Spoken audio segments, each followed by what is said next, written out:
That was the Ren Collective experiment with Build Your Kingdom Here. This, of course, is the Contemporary Christian Music Classroom. I'm Professor Jay. It's me, it's that Giest. And Dakota. You know, I'm kind of jealous of you, Dakota. See, I had to earn a radio name. It was kind of just given to me. But your name is already Dakota. It's unique.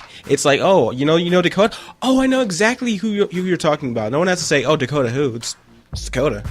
Yeah, and I always thought if I had a country band that it would be Mason Dixon, because my dad's last name is Mason and my mom's maiden name was Dixon. Oh. So I'm the product of that. So speaking of bands, you're in one. I remember the first time I saw your band was at the Mercy Me concert that ACS was doing. Oh yeah, we are. Now we're called Thriving Seas. It's like a group effort. We were previously known as the Aaron Palermo Band recently. So, but yeah, we've been playing. We opened for Unspoken, Mercy Me, a couple different bands as they come through. Had a lot of cool opportunities that God's opened the doors for. Yeah, we definitely got to get more music from you guys so we can play it on CCM101. Speaking of ACS, I think they had an announcement coming out, right? They did, yeah. I have it right here. So, Atlantic Christian School has some summer programs coming up. They said it is in Egg Harbor Township, and it will be open throughout the summer, offering fun and exciting programs for kids from ages 3 to the 6th grade. The summer programs will begin June 26th and continue through August 25th. Operating from 8:30 a.m. to 4 p.m., extended care is also available to accommodate work schedules, and kids can attend on a daily or weekly basis. Atlantic Christian's beautiful 37-acre campus in Egg Harbor Township includes a playground, track, gymnasium, and athletic fields for sports and games. Go to acseht.org for complete information and to register. Give your child the summer they've been dreaming about.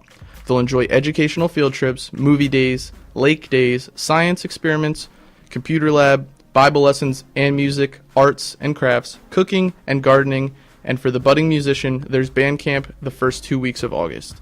To register for the Atlantic Christian School summer programs, call 609-653-1199 or go online at acseht.org. That's acseht.org to sign up for the summer programs at Atlantic Christian School. Awesome. You know, honestly, I since I started subbing there, I love the school. It's not just the fact that it's like a Christian school, because you can have a Christian school and it not really be a Christian school. Of course. But like when you have like four-year-olds and you make one of those easy mistakes when you're reading the Bible, and then they scream out, "No, it wasn't Joseph, it was Jonah." Like they know their Bible there. Like the kids, and they really teach them there. Yeah, for sure. Me and my brother both graduated from there, and awesome school. Now, speaking of teaching, we do need to get back on that fidget spinners, because we promised the listeners that we're going to get back on that topic. And so what we never really discuss is our own opinions of if we feel like they're a distraction to the school, if we feel like they help students, or even really why we think that this conversation is necessary. So we're going to get into that right now. This conversation is absolutely necessary. As someone like myself, I find myself sometimes being pulled between 8 different places, or when I'm sitting there doing nothing, I'll twiddle my thumbs, I'll bite my nails, I'll do whatever to keep my hands busy. So if I have one of those, and I don't have one yet, and I'm trying to see if I can get one, if I just get the time, not distracted enough to get there, I'm going to get one of them, because to me, with how I conduct myself, it's a perfect thing, because I can sit there, spin it. They have different kinds. They have circles, they have squares, they have all kinds of them. But something like that to keep my hands busy. Someone told me a long, long time ago, the idle hands is the devil's workshop. Mm-hmm. So if I could just keep my hands busy as well as focus on other things and not even realize I'm doing it, I have no problem with that. I have no problem with it being allowed in schools as long as it's done in a constructive manner. If people are flinging across the hallways, bouncing off lockers, trying to be like Beyblades, then that's a bit of a problem. But if it's serving a purpose to keep the students' hands busy when the teacher's doing a video or whatever, then I have no problem with it. So be it. Professor J? I was going to pass it off to Dakota. He's the guest. Yeah, I'll take it. Yeah, I know for me personally, I get really distracted. Like if someone tells me something, I'm like, all right, you should text me that, because I'm totally going to forget. And like I feel like my brain's never like fully engaged. But a lot of times I'll sit down and have my guitar in my hand, and I'll be talking to someone as we're having a serious conversation. I'll just be playing my guitar, and it seems like I could be like distracted by my guitar, but I feel like it actually helps me focus. Probably similar to the fidget spinner idea. Exactly.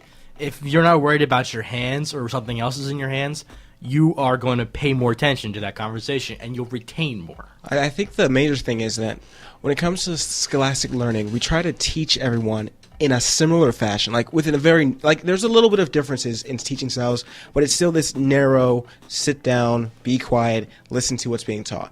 But I think that the human mind is so complex that there are so many different ways of learning. Like both of you are creative types. Like you guys are like guys, like the way that you can just spin out ideas and just come right back with follow up with the things I say. Your mind is spinning at 1,000,000 miles per minute. And Dakota, you're a musician. You guys, like, I don't understand music or how you do it. It's like science. It's beyond scientific explanation. But what it comes down to it is that all of our minds are so different that sometimes that our natural way of thinking is based off of how God created our natural talents. Sometimes the things that we are meant to do in life are reflected in our sitting demeanor. I kid you not, there have been cases with people who have grown up to be gymnasts and ballerinas and beautiful artisans of physical movement. But could they sit still in class? Of course not, because they were never meant to sit still. The thing that God put in them was the beauty of movement. And when we try to get kids to just all of them sit still, it's not going to happen. You try to you know a kid who's going to be a gymnast, an athlete, a field and track runner. Try to get him to sit down in that chair for 30 minutes, 45 minutes, not happening. His legs are going to shake, his hands are going to go. He wants to get up and move. He will actually, if the schools would just change the way they try to do the cookie cutter teaching styles, it would benefit the students. Like if a student needs to walk around the classroom to learn better, then so be it. The kid will sit in the chair, will only sit for so long. But the difficulty with that is when it becomes a distraction to the other students and no one wants to... Well, there's the line you toe. You have to toe the line. The ear will only absorb what the rear will endear. That's a good rhyme. I don't know what it means. Break it down for me. If you sit for so long, eventually your butt will get sore, and then you're going to stop listening. Gotcha. That's okay, literally what it means. Now I got it. So if it comes down to the guy who doesn't want to sit there that long, will only sit for 5-10 minutes, take a little walk around, and sit down, have at it. My hat's off to you. If that's what you got to do to retain the information, so be it. My legs are constantly moving up and down, like restless leg. Like my mom actually has it, so I think I might have it. I don't know. RLS? Yeah. So I would be sitting in class. We'd be doing vocab test, whatever it was in high school. And you're shaking your leg. I'm doing that, yeah, all the time. And this girl sitting next to me, she actually had ADHD, and she was saying that's a huge distraction to her. But it was something that I did, and it was just calming and relaxing. And if I didn't, my legs would end up hurting. Exactly. I think the difficulty is that I think that we have one style of classroom for like dozens and dozens and dozens of student, but we don't have the manpower to have this teacher for these kids, this teacher for these kids, Definitely. or the curriculum, or the ability to make an organized curriculum that we can chart, that says this is the kids learning, this is what they're learning, this is how they're learning. Because Scantrons, like from a technical perspective, those things. they're the easiest things to mark how much someone has quote unquote learned.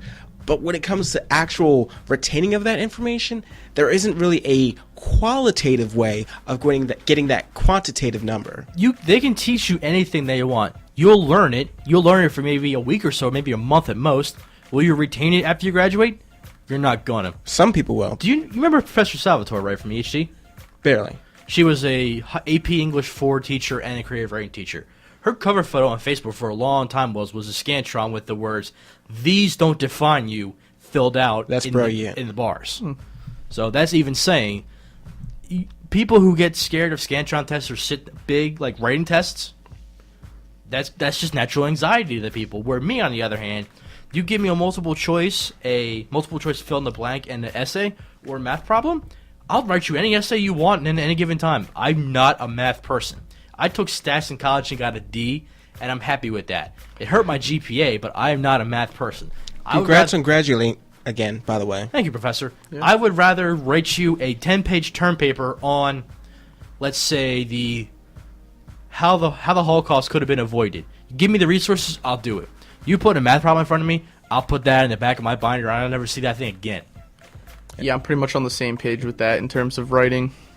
And I think the important thing to know is that whether or not your school district allows fidget spinners, or whether or not you allow your child to have a fidget spinner, never write off something without really taking the time to examine, is this what my child needs to succeed? And if you have a child that is benefiting from your fidget spinner and it's banned in your school, do something about it. Have the schools write to them, say, listen, my child was doing far better before you banned them. But on the same time, we need a way of controlling these things where they don't become a hazard to the learning environment. Never hinder education.